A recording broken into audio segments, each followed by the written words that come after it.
नमो हरियन्ताणं नमो सिद्धाणं नमो आयर्याणं नमो अज्जायणं नमो लोये सव्वसाहुणम् ईसो पञ्चनमुक्कारो सव्वपावपणासनो मङ्गलाणं च सव्वेसिं पद्मं हव्वै मङ्गलम् कमठे धर्णेन्द्रे च सूचितं कर्म कुर्वती प्रभुस्तुल्य मनोवृत्ति पार्श्वनाथ श्रीस्तुवम् कुन्दिन्दुगोखीरतुषारवन्ना सरोजहत्था कमले निसन्ना वायीसिरिपुत्थयवग्गहत्था सुहायसामसयापसत्था अंगूठे अमृतवसे नवनीतणा भंडार श्री गुरु गौतम समरे वांछित फलदातार वांछित फलदातार वांछित फलदातार મોપાધ્યાય યશુ વિજય રચિત સમાધિ શતક ગ્રંથ અને તેના ઉપર ભક્તિ યોગાચાર્ય યશુ વિજય મહારાજ સાહેબનું વિવેચન એના સ્વાધ્યાયનો આજે આપણો 12મો દિવસ છે.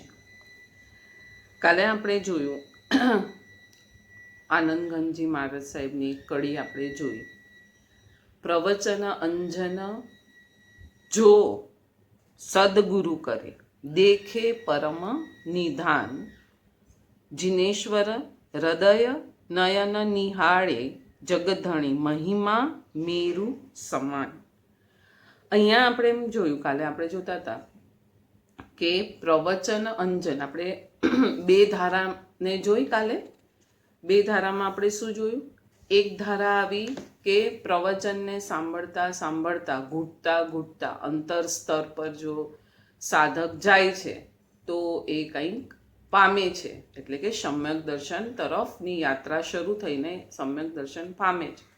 અને જો એકદમ ખાલી થઈ અને ગયો ગુરુ પાસે તો પ્રવચનના અંજન એવું સદગુરુ એની આંખમાં ભરી દે છે કે એ તરત જ પોતાને સમ્યક દ્રષ્ટિ પામી શકે છે. પણ અહીંયા જો શબ્દ બહુ જ વજનદાર છે, એના માટે શિષ્યની લાયકાત જોઈશે. ગુરુ તો ઊંચા કક્ષાના જ છે, પણ શિષ્ય અહંકારથી ભરેલો છે, તો પણ ગુરુ એના આંખમાં પ્રવચન અંજન આણશે નહીં. બીજી રીતે જોઈએ તો શિષ્યની એટલી પાત્રતા છે, લાયકાત છે એને ઝીલી શકવાની, એને સમજી શકવાની. આપણે જોયું કે ગુરુનો એક ઇંગિત ઈશારો પણ જો કોઈ સમજી જાય તો એવો શિષ્ય કામનો છે, એટલે કે એને સમજ પડી જાય છે કે હવે ગુરુ શું કહેવા માંગે છે. તો અહીંયા સદગુરુ શિષ્યના હૃદયમાં પ્રવચન અંજન આપે છે, એટલે શું કે શક્તિનો પાત કરે છે. મારી પાસે જે જે વસ્તુ છે એ વસ્તુ હું અત્યારે મારા શિષ્યને આપી દઉં છું, તો હું સમ્યક દર્શનથી છલછલતો છું, આનંદથી છલછલતો છું, તો મારા શિષ્યમાં પણ એ આનંદ છવાઈ જાય છે.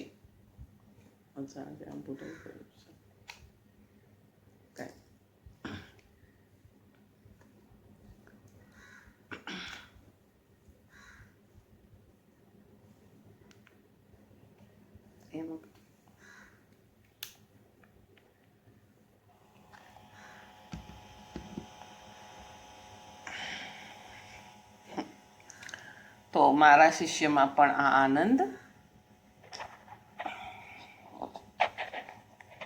છવાઈ જાય છે. આ રીતનું પ્રવચન અંજન સદગુરુઓ શિષ્યને કરતા હોય છે. આગળ જઈએ આપણે વાંચનમાં.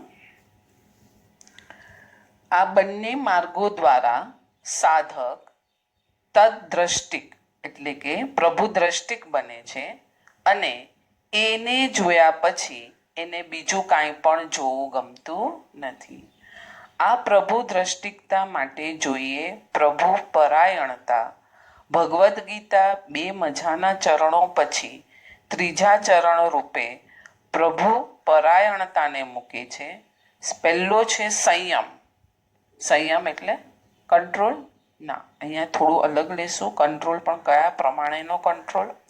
યોગ એટલે જોડાણ, જોડવું, એની સાથે જોડાણ થવું. મન વચન કાયાનો યોગને પણ યોગ કહેવાય છે, અને કશું જોડાય છે કશાની સાથે એને પણ યોગ કહેવાય છે.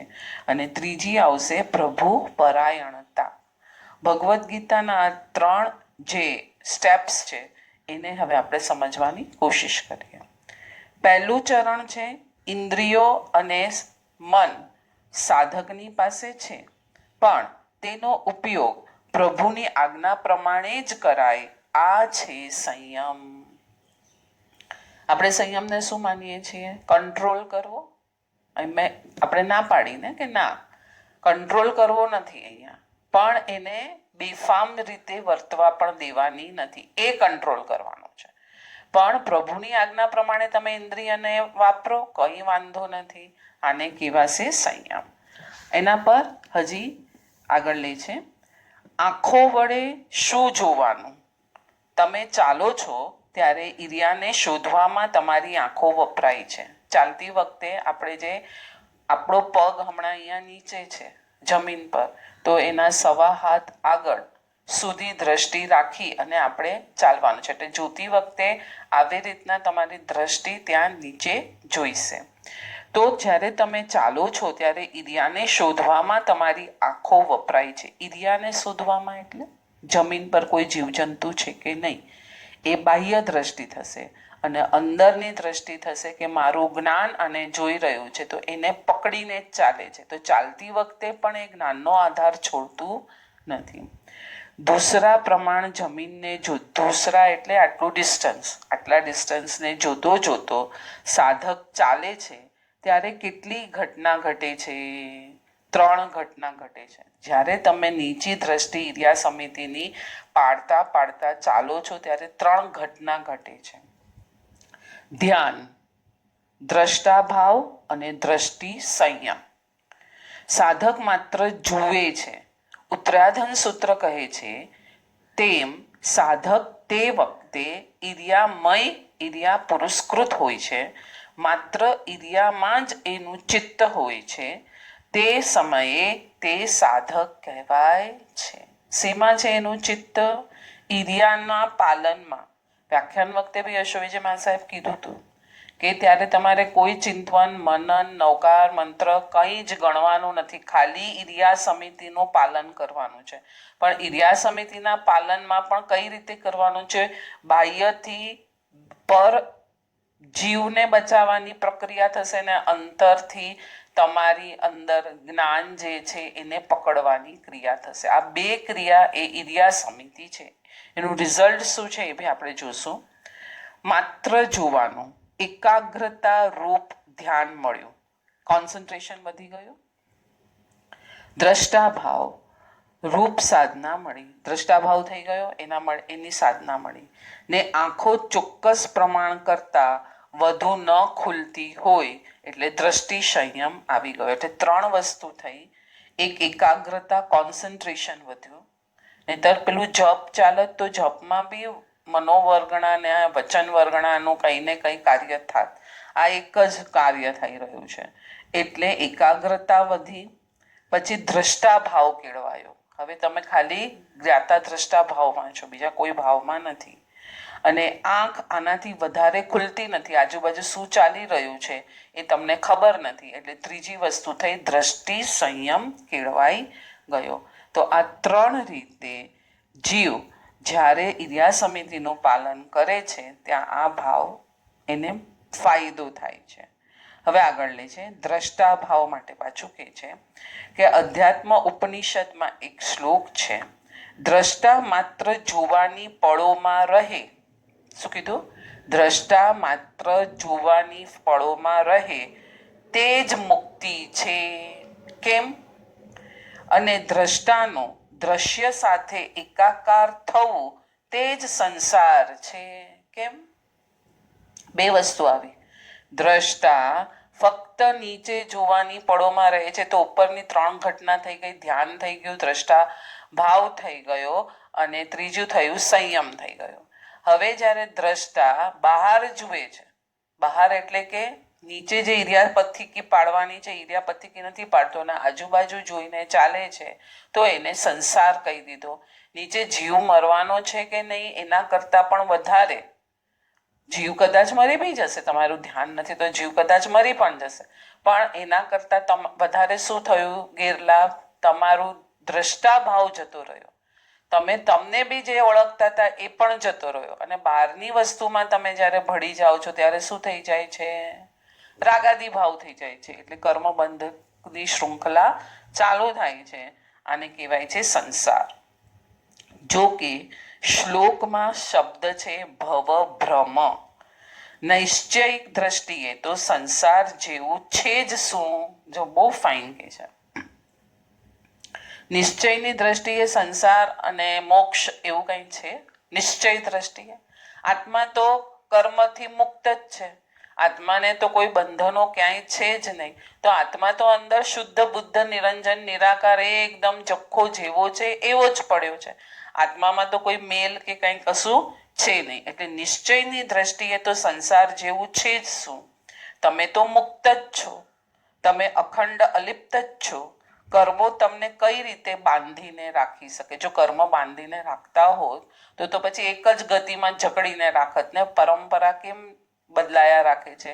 કેમ કે કર્મને પણ પલટો જોઈએ છે. આ કર્મ અહીંયા પૂરું થઈ ગયું, એનો રોલ પૂરો થઈ ગયો તો મૃત્યુ આવે છે અને બીજા ભાવમાં આપણે જઈએ છીએ તો ત્યારે એ પ્રમાણેનો કર્મ હોય છે તો ત્યાં એ પાછું એ પૂરું થઈ જાય છે. તો આપણને એટલી બી નથી ખબર પડતી ત્યારે કેટલું અહીંયા કર્મએ આપણને શીખવાડ્યું કે કર્મ પૂરું થઈ જાય છે ને એટલે મૃત્યુ આવે છે. અત્યારે મનુષ્ય ગતિ છે, આપણી મનુષ્ય આયુષ્ય છે. આ બધા જે કર્મ છે એ આ ભાવ પૂરતા છે, અઘાતી કર્મો. એ જેવા અહીંયા પૂરા થશે, હવે એની પાસે સ્ટોક જ નથી મને કાંઈ દેવા માટેનો, તો એ શું કરશે? બીજી ગતિમાં આપણને ફિક્સ છે. ત્યાંની જે ગતિ હશે, દેવ મનુષ્ય તિર્યન નારક જે પણ હશે એ ગતિઓના કર્મ આપણને રિઝલ્ટ આપશે. આટલી સિમ્પલ વ્યાખ્યા જે છે તો આપણને કેમ નથી ખબર પડતી કે આત્મા અને કર્મ ભિન્ન છે અને કર્મથી સર્વથા આપણે છૂટી શકીએ છીએ? ખ્યાલ આવે છે? કેમ કે કર્મનો રોલ બી 70 વર્ષ, એક પલ્યોપમ એવા અલગ અલગ વેરિએશન્સમાં છે. દેવગતિમાં જશે તો બી 33 સાગરોપમ સુધી જે એનું રૂપ બતાવી શકશે. એનાથી વધારે એની કેપેસિટી નથી એની પાસે કે 33 સાગરોપમથી વધારે ત્યાં એને જકડી રાખવાની આત્માને એ ગતિમાં. તો ત્યાં પણ કર્મ ખલાસ થાય છે તો વેરિએશન્સમાં બીજું કર્મ આવવું જ પડે છે ઉદયમાં, તો બીજી ગતિમાં જવાય છે. તો સર્વથા કર્મ મુક્ત જો જીવ થઈ જાય તો સિદ્ધ ગતિ છે. બસ એ જ વસ્તુ અહીંયા ઓળખાવે છે, પકડાવે છે કે નિશ્ચયની દ્રષ્ટિએ તો સંસાર જેવું છે જ શું? તમે તો મુક્ત જ છો, અખંડ અલિપ્ત છો. કર્મ તમને કઈ રીતે બાંધી અને જકડી શકે? એટલે દ્રષ્ટા દ્રશ્યો સાથે એકાકાર થયો, પરિણામે એને શું થશે? દ્રષ્ટા એટલે આપણે, આંખ અને દ્રશ્ય એટલે સામે કોઈ વસ્તુ છે. તો દ્રષ્ટા અને દ્રશ્ય જ્યારે એકાકાર થાય છે ત્યારે પહેલું શું થશે? રાગાદી. પેલા તો પરમાંથી ગયો, આખો પરમય બની ગયો. જે જ્ઞાતા દ્રષ્ટા ભાવ હતો એ ગયો, પરમય બની ગયો. એટલે રાગાદીની શૃંખલા ચાલુ થશે અને ભવ ભ્રમ શરૂ થશે. પણ જો સંયમ, પ્રભુની આજ્ઞા પ્રમાણે આપણે એમ કહીએ કે મુનિ મહાત્મા ગોચરી બોરી રહ્યા છે તો 42 દોષ રહિત ગોચરી છે એને જોવા માટે પણ એમણે વસ્તુને, ગોચરીને જોવી પડશે ને. તો જ્યારે જોઈ રહ્યા છે એ ગોચરીને ત્યારે શું થશે? તો પણ નિર્જરા છે. કેમ કે એમાં રાગાદી ભાવની ઉત્પત્તિ નથી. પ્રભુ આજ્ઞાના પાલનની ત્યાં એ પ્રમાણે પકડીને રાખ્યું છે કે પ્રભુ આજ્ઞાને મારે પાળવી છે, માટે મારે ઇન્દ્રિયને વાપરવી પડે છે. હજી આગળ લે છે, આ સંદર્ભે અષ્ટાવક્ર ઋષિના વચનને વારંવાર ઉદ્ધત કરવાનું મન થાય છે. તું બીજાને શરીર, મન આદિને દ્રષ્ટા તરીકે જુએ છે ત્યાં જ કર્મબંધથી ખરડાય છે. દ્રષ્ટા ભાવ આવ્યો એટલે મજા જ મજા. શું કીધું? દ્રષ્ટા તરીકે જુએ છે. કોને? શરીરને. હું શરીર છું, શરીરથી જોવાય છે, શરીર વડે જોવાય છે, ઇન્દ્રિય વડે જોવાય છે. શરીર છે તો મારું બધું જ્ઞાન થાય છે, શરીર છે તો મને બધું ભાન થાય છે. આ બધું શું છે? જ્ઞાતા દ્રષ્ટા ભાવમાંથી તૂટ્યા, કેમ કે જ્ઞાન બીજેથી આવે છે અને જીવ માને છે કે હું બીજા કશાથી જોઉં છું. એના કારણે એને શું થાય છે? કર્મનું બંધન થાય છે. હવે દ્રષ્ટિ સંયમ. કલાકો સુધી નીચી નીચી નજરે ચાલવાનું. સ્વાધ્યાય થાય ત્યારે પુસ્તક ભણી ઢળેલી નજર. ધ્યાન સમયે તો નિમિલિત એટલે કે ચક્ષુ તમારા બંધ હોય છે ને એ સતત ટેવને લીધે સાધકની આંખો કોઈ વ્યક્તિ પર મંડરાશે નહીં. ચાલતી વખતે પણ નીચું જુઓ છો. સ્વાધ્યાય જેટલા કલાકનો શ્રાવક અને સાધુને આપેલું છે એટલા કલાકના સ્વાધ્યાયમાં જ્યારે જીવ રત રહે છે ત્યારે પણ નીચી નજર છે. અને જ્યારે નજરને વાપરવાની છે ત્યારે પ્રભુની આજ્ઞા પ્રમાણે એની નજરો વાપરવાની છે. અને ધ્યાન વગેરે કાર્ય જ્યારે થાય છે ત્યારે ચક્ષુ બંધ છે. તો આટલા બધા કલાક જ્યારે આંખને આદત પડેલી છે શેની? નીચી જોવાની, બંધ રહેવાની, આ બધી જો આદત પડી છે તો એ પરમાં જઈ કઈ રીતે શકશે? ખ્યાલ આવે છે? એટલે સંયમ ક્યાંથી કઈ કક્ષા સુધીનો લેવાનો છે એનો આપણને અહીંયા સમજણ આપશે. અને પાછો વ્યાખ્યાન વખતે એટલે ધર્મકથા ચાલતી હશે ત્યારે પણ સાધકના નેણ નીચે ઢળેલા હશે. સતત ટેવને લીધે સાધકની આંખો કોઈ વ્યક્તિ ઉપર મંડરાશે નહીં, પણ જિજ્ઞાસુ એની સામે હશે. દ્રષ્ટિ સંયમ કેવો મજાનો સાધકને મળી ગયો છે. હવે બીજું ચરણ એટલે આપણે દ્રષ્ટિ સંયમને જોયું. દ્રષ્ટિ સંયમમાં શું શું આવ્યું? કે પ્રભુની આજ્ઞા પ્રમાણે સાધક પોતાના ઇન્દ્રિય અને મનને વાપરે છે. જ્યારે એ નીચે જોઈને ચાલે છે ત્યારે ઇરિયા સમિતિનું પાલન કરે છે તો એને શું પ્રાપ્ત થાય છે? ધ્યાન, દ્રષ્ટાભાવ અને દ્રષ્ટિ સંયમ પ્રાપ્ત થાય છે. પછી જોયું કે નિશ્ચય નયનની દ્રષ્ટિએ તો આત્મા મુક્ત જ છે, ખરડાયેલો છે જ નહીં. છતાં આગળ જતા કહે છે કે જો દ્રષ્ટિને તો ચારે બાજુ ફેરવીશ તો તારો સંસાર જલ્દી ઊભો થાય છે. માટે દ્રષ્ટિ સંયમ બહુ જરૂરી છે. અને હવે દ્રષ્ટિ સંયમ કેવી રીતના તું પાડે છે? એટલે અનાયાસે આખા દિવસમાં તારો દ્રષ્ટિ સંયમ કઈ કઈ રીતે પડાય છે? તો કે ધ્યાન, સ્વાધ્યાય, ઇરિયા સમિતિનું પાલન અને ધર્મકથા વગેરે સાંભળે છે ત્યારે બી નયન નીચા નહીં તો ગુરુની સામે. હવે બીજું ચરણ લે છે યોગ. ભગવદ્ ગીતા કહે છે ઇન્દ્રિયો અને મન પરનો આ સંયમ સમત્વને પુષ્ટ કરશે. હવે એનો કમાન્ડ આવી ગયો છે ઇન્દ્રિય પરનો અને પોતાના મન પરનો. તો એને શું થશે? ન રાગમાં વહેવાનું કે ન દ્વેષમાં જવાનું. સમતાની એક સ્થાપી પૃષ્ઠભૂ સાધક મળશે. એક ઉબડ ખાબડ નથી. આપણે હમણાં વરસાદમાં આપણે હમણાં બહાર નથી જવાનું. સપોઝ બહાર જવાનું હોત વરસાદમાં તો શું થાત? આમ આવત ને. હા, તો જક લાગ્યા રાખત ને. તો કંઈ કામ કરતા હોત, ગાડીમાં બે વાંચવાનું કે કાંઈ પણ કામ કરતા હોત તો થઈ શકત? નહીં થઈ શકત. બસ એ જ એક્ઝામ્પલ અહીંયા છે કે ઇન્દ્રિય અને મન કેવા થઈ ગયા છે? એક સમભૂતલ થઈ ગયા છે. કોઈ એમાં વેરિએશન્સ આવતા નથી. એક સપાટ ભૂમિ થઈ ગઈ છે. તો ન રાગમાં વહેવાનું કે ન દ્વેષમાં વહેવાનું. તો સમતાની એક તમને પુષ્ઠભૂ મળશે. એટલે તમારે આ યોગ થયો. યોગ એટલે જોડાણ. તો તમારું તમારી સાથેનું જોડાણ હવે ઇઝીલી થશે. ઘણા લોકો કહે છે ને ધ્યાનમાં બેસે છે તો બહુ વિચાર આવે છે, ધ્યાન કરીએ છીએ તો આમ થઈ જાય છે. શું વિચારવાનું? કંઈ નથી વિચારવાનું. ધ્યાનમાં નિર્વિકલ્પ થવાનું છે. એક પણ વસ્તુ વિચારવાની નથી. અને એક પણ વસ્તુ વિચારતા નથી ત્યારે જ આ સમતલ ભૂમિ થાય છે.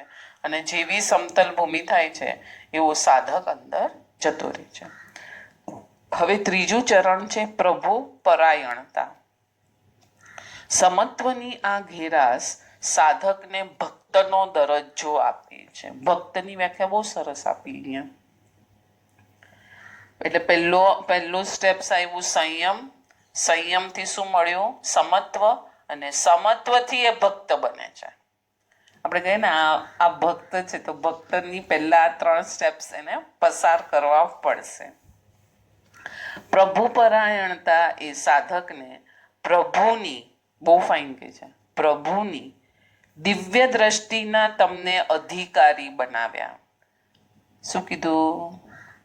પ્રભુ અત્યારે જે દિવ્ય દ્રષ્ટિથી જોઈ રહ્યા છે એ દ્રષ્ટિને તમે બરાબર સમજી શકો છો, એના તમને અધિકારી બનાવ્યા. પણ તમારી અંદર જો રાગ દ્વેષની ઉબડ ખાબડ ભૂમિ હશે અને એમાં તમે ગોથા ખાતા રહેતા હશો, તો પ્રભુની દિવ્ય દ્રષ્ટિ શું કહી રહી છે એ તમને ક્યાંથી ખબર પડવાની છે?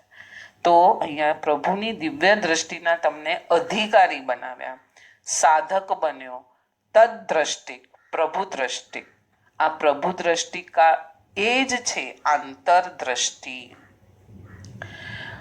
આંતરદ્રષ્ટિ વડે જોવાથી નીચ ગુણોની ફૂલોની સૃષ્ટિ દેખાશે અને મોહ દ્રષ્ટિ વડે દેખવાથી ભ્રમણાઓનો સંસાર ખડો થશે. પસંદગી તમારે કરવાની છે કે તમારે શું જોવું છે. આંતરદ્રષ્ટિ જ્યારે કરે છે જીવ, ત્યારે શું છે? નીચ ગુણોની ફૂલોની સૃષ્ટિ એને દેખાય છે. અને મોહ દ્રષ્ટિથી જ્યારે જુએ છે ત્યારે સંસારની ભ્રમણા કીધી. સંસારને ભ્રમણા કીધી, સત નથી કીધો. સંસારને ભ્રમણા કીધી. કેમ? ક્ષણિક છે, ક્ષણભંગુર છે, કાયમ રહેવાનો છે. આપણે જ કાયમ નથી રહેવાના, એટલે શરીર જ કાયમ નથી રહેવાનું, તો સંસાર ક્યાંથી કાયમ રહેવાનો છે? તો આ ભ્રમણામાં તું ન ભળ અને તારા જે નીચ ગુણોની સુવાસ છે એ તરફ તું જા. હવે આપણે 16મી ગાથા લઈએ છીએ. રૂપાદિકકો દેખવો, રૂપાદિકકો દેખવો, કહન કહાવન કૂટ, ઇન્દ્રિય યોગાદિક બળે એ સબ લૂટા લૂટ. કેટલો ઇઝી શ્લોક છે. રૂપને જોવું, કોઈકને કંઈક કહેવું, કોઈકની પાસે કંઈક કહેવડાવવું. આવ્યું ને? રૂપાદિકકો દેખવો એટલે રૂપને જોવું, પર વસ્તુઓને જોવી. રૂપ એટલે અહીંયા વર્ણ ગંધ રસ સ્પર્શથી બનેલી બધી વસ્તુ આવી જશે. રૂપ શબ્દથી શું યાદ આવવું જોઈએ? ખાલી શરીરની આકૃતિ અને ચહેરાની મુખાકૃતિ એ નહીં, વર્ણ ગંધ રસ સ્પર્શનો પિંડ છે આ. કેમ કે રૂપ કોને હોય? પૂતગલને હોય. આખા 14 રાજલોકમાં જેટલા દ્રવ્ય છે, કેટલા દ્રવ્ય છે 14 રાજલોકમાં? 6 દ્રવ્ય છે. જીવ, અજીવ, ધર્માસ્તિકાય, અધર્માસ્તિકાય, આકાશાસ્તિકાય અને કાળ. બરાબર છે? તો એમાં જીવને રૂપ છે, પ્યોર આત્માને, કર્મરહિત આત્માને રૂપ છે. અરૂપી છે, તો અરૂપી દ્રવ્ય છે આત્મા એટલે જીવ, ધર્માસ્તિકાય, અધર્માસ્તિકાય, આકાશાસ્તિકાય અને કાળ. તો આ 5 દ્રવ્ય તો અરૂપી છે. ખાલી એક જ દ્રવ્ય છે રૂપી, તો એ કયું દ્રવ્ય છે? પૂતગલ. પૂતગલ. તો હવે જ્યારે પણ કોઈ પણ વસ્તુને જોઈએ, જો પૂતગલનો પિંડ છે એ જોતા આવડી જશે ને, તો એને બરાબર એની સાથે એની શું ઘટના છે એને બરાબર ખબર છે કે પૂતગલ તો શું છે? હંમેશા ક્ષણે ક્ષણે પોતાનું સડન પડન કરવા વાળું છે. તો એમાં કંઈ મોહાવાનું નથી. આ પૂતગલ તો કાયમ આવું રહેવાનું પણ નથી. આ સમયે છે ને બીજા સમયે જતું રહેશે. તો કે આવા પૂતગલમાં ભળવું એ સાધકને શું લાગે છે? બાધકતા લાગે છે. તો અહીંયા હવે આપણે એ સમજીએ અને થોડુંક શ્લોકને હું પહેલાં મારી રીતે ખોલું છું, પછી આપણે આગળ જોઈએ. કહન કહાવન કૂટ, કોઈકને કંઈક કહેવું. કોના માટે? રૂપને જોઈને.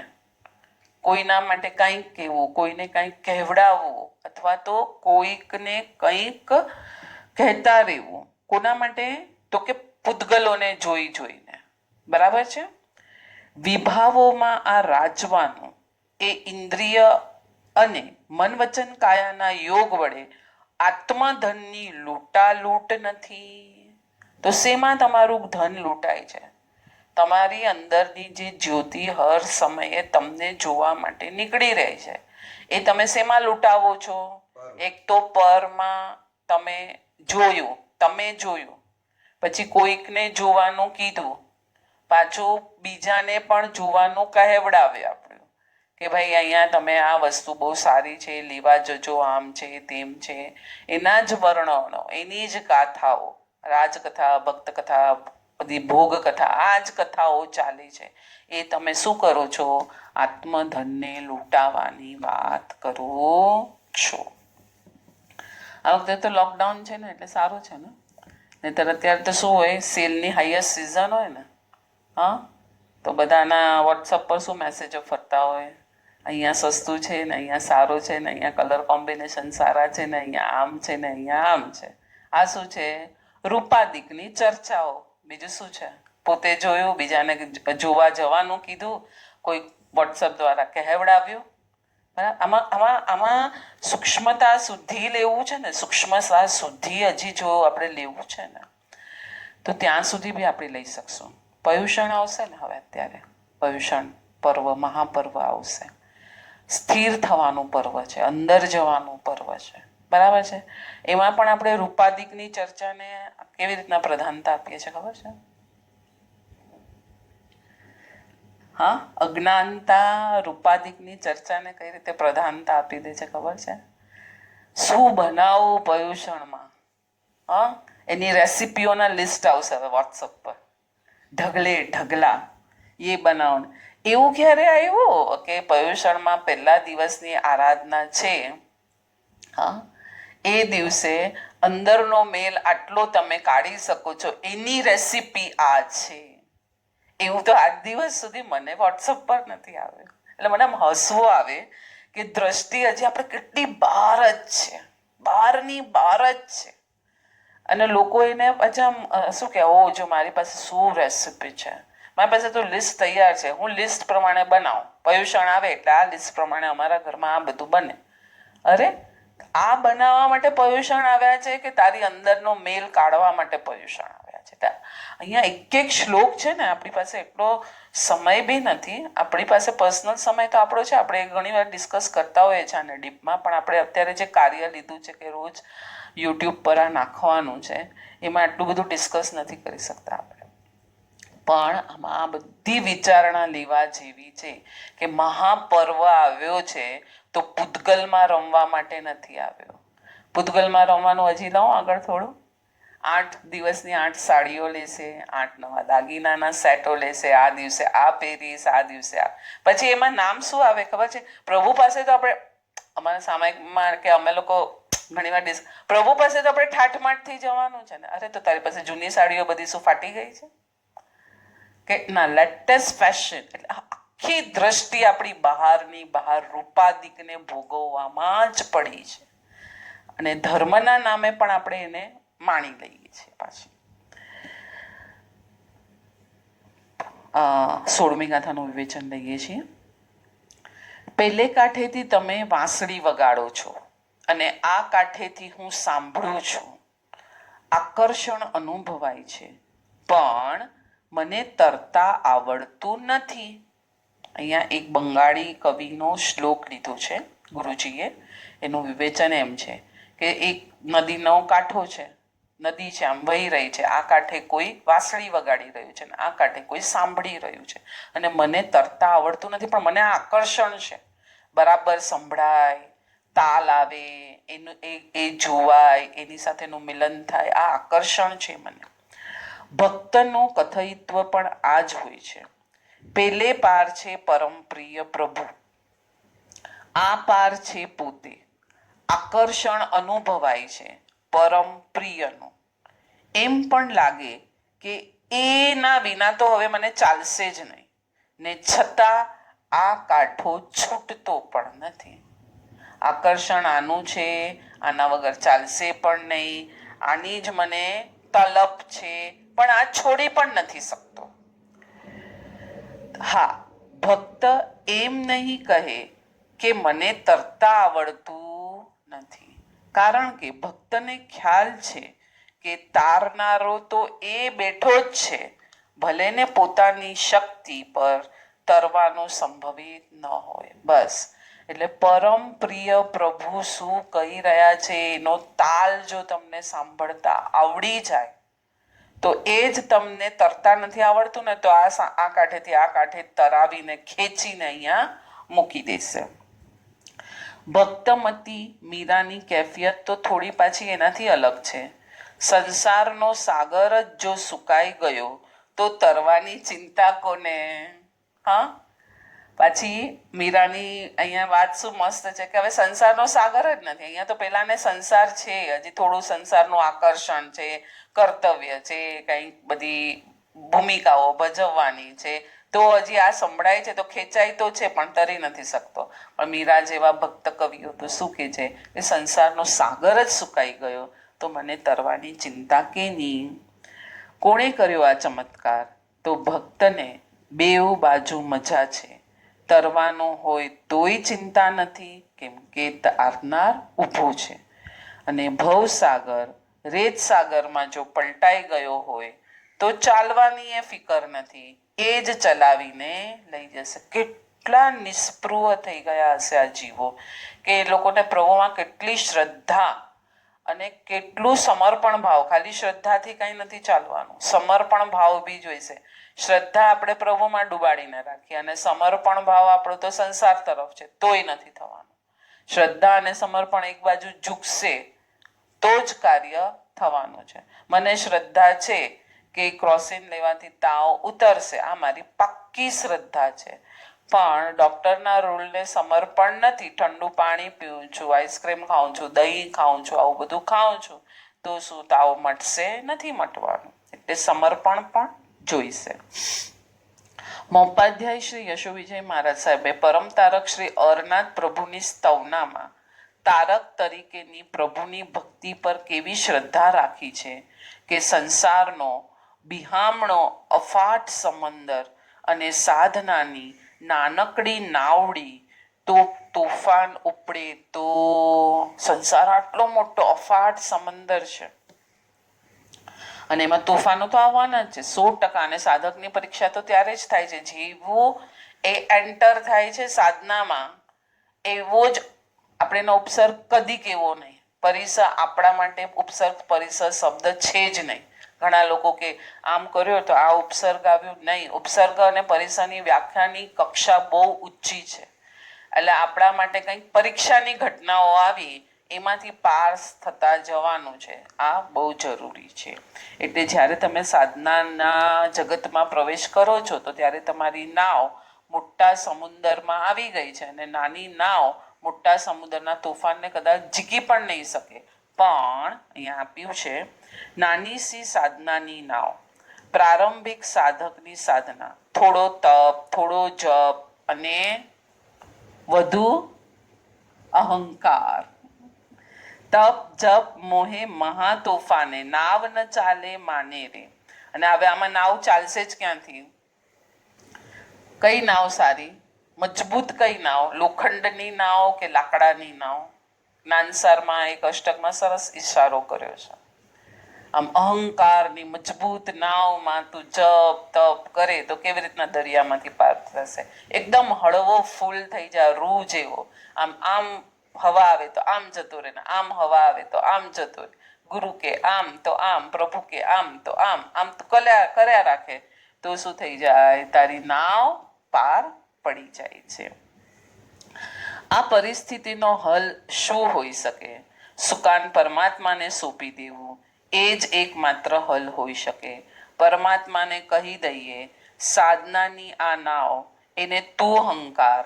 નાવ પર યા વહાણ પર છેલ્લો હુકમ સુકાનીનો હોય છે. પ્રભુ, હું તારી આજ્ઞાને માનીશ, તું જ મારી નાવનો ખવૈયા છે. એ જ્યારે સુકાની, એ એટલે પ્રભુ સુકાની બની જાય છે ત્યારે સમીકરણ કેટલી ઝડપથી બદલાઈ જાય છે. હવે શું થશે? થોડો તપ, થોડો જપ અને ગુણોની અનુમોદના, ઘણી બધી અનુમોદના. પ્રભુ આવ્યા પછી આટલો મોટો બદલાવ આવે છે.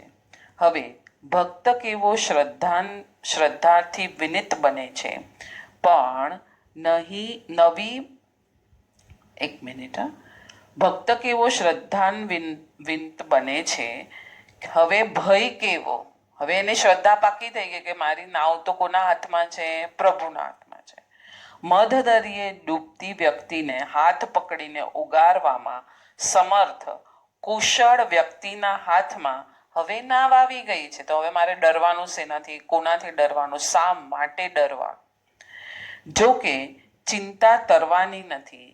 ચિંતા રેતના સાગરને પગ વડે પાર કરવાની પણ નથી. મુશ્કેલી કાંઠાને ન છોડી શકવાની મજબૂરીની છે. મીરાએ કીધું કે આખું તળાવ સુકાઈ ગયું. સાધક કે છે કે મારાથી કાંટો છૂટતો નથી. પ્રભુ કે છે હું જ તને તરાવી દઉં, હું જ તને ચલાવી દઉં, હું જ તને બધું કરાવી દઉં. છતાં આપણે કાંઠો છોડવાની તો તૈયારી આપણી હોવી જોઈશે કે બીજા કોઈની હોવી જોઈશે? માટે કાંઠો છોડવાની તૈયારી આપણી હોવી જોઈએ.